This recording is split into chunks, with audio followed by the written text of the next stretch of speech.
next guest is someone we all in New York, I was going to say, have known about for a long time. One of New York's most quality actresses, performers. She was on Broadway in The Bells Are Ringing and in The Summer House and in Come Back Little Sheba. And what else I saw her in that? I think it was Bells Are Ringing. I saw her several times and when I tried out in New Haven. I was up The Damn Yankees, Funny Girl, Rhinoceros, which won all sorts of awards with Zero Mostel. But now everybody knows her as Mrs. Archie Bunker. Will you welcome, please, a brilliant actress, Jean Stapleton.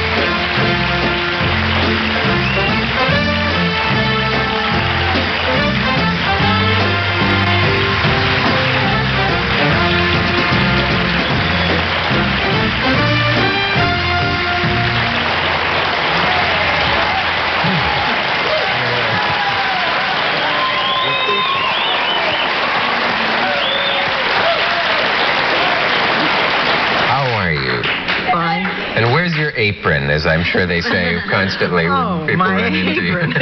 My apron is safely tucked away in the costume department and of CBS. And, you know, Joan talked about acetate.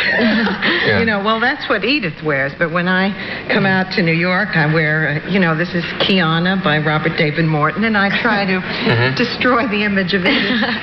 Just so you can have a real life. Yes, aside from that other life. You know, when I had Carroll O'Connor on, when I had Archie when I was out in California, I noticed that the minute he sat down and started to talk, obviously some of the people had never seen him talk in his real voice, and there was a little sense of, oh, he's a little different, you know, almost a little sense of disappointment that he's not that it's acting. Oh, really? I don't know. I can't quite explain it. But do you ever encounter that when people say?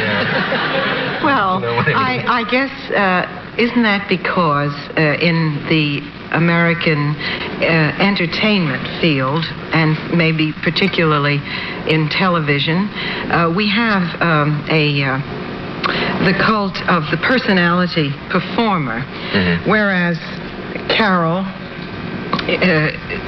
background is the sense of theater, in which, and I have the same background, of putting on a character, as the English do in their theater, and they understand that.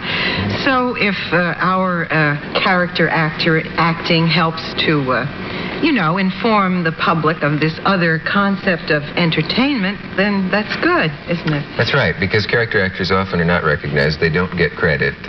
People don't recognize them even from role to role because they don't realize it's the same person, too. Which is, so it's nice when there's a vivid example of how... Carroll does it. Rod Steiger does it, certainly. Oh, yeah. Yes. Yeah.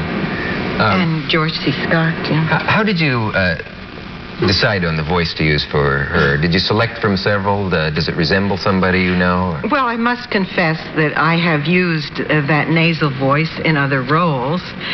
They weren't Edith. I believe I used that voice when I played in Damn Yankees. This is a confession. I hope that every role is different, but I have used that. But it just suggested itself when I first read the script. And then, of course, I guess it developed. Do you see any legitimacy in the criticism some women have of the whole thing that Archie's so mean to women that it reinforces the stereotype of male chauvinism and all that? Oh, yes, that argument. Well, I think that Archie behaves without a conscious sense of what he does, and a great many people do that. They're behaving out of their own unhappiness, perhaps, or frustrations, or ignorance, or a sense of position of a man and a wife in a house, the sense of chauvinism, yes.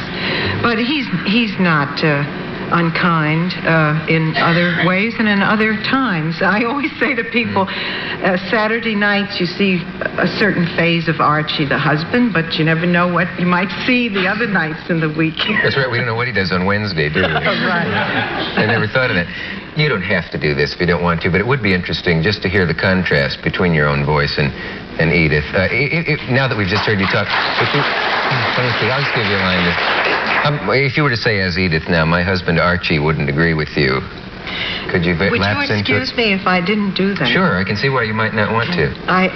Tell me why you'd rather not. That's interesting. Well, I like to, for the reason that we spoke of when we first started talking this evening, that I would like the public to realize that there are two identities to an actor who's playing a role.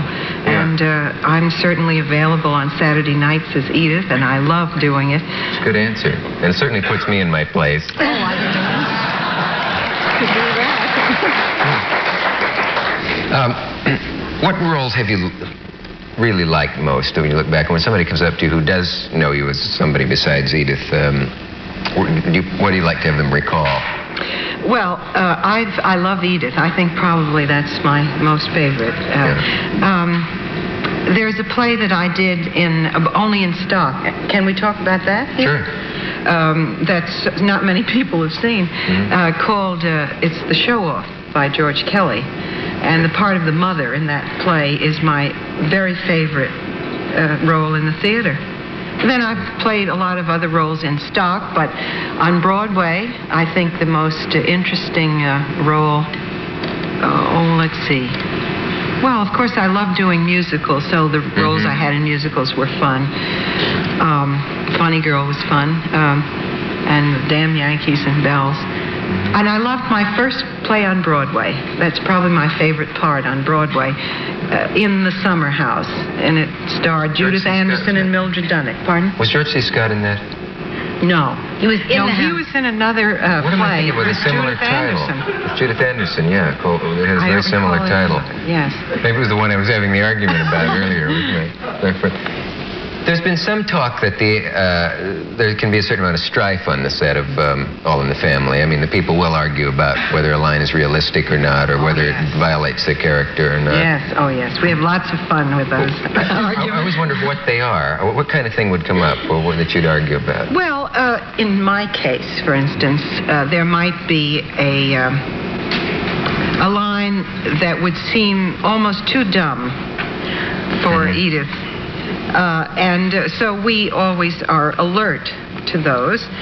And then there are lines which are not really so, because they're convoluted thinking of the way she gets to a point. And it's not stupidity at all. It's just her way of thinking. She thinks sometimes through kind of a mist, a little haze, you know. And another time she gets right to the heart of things with her innate honesty and intuition.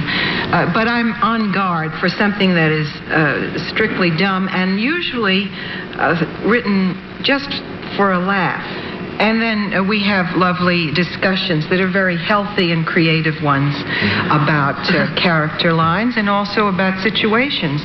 The key to success, we have all agreed, is honesty. And we find that the best humor comes out of an honest situation.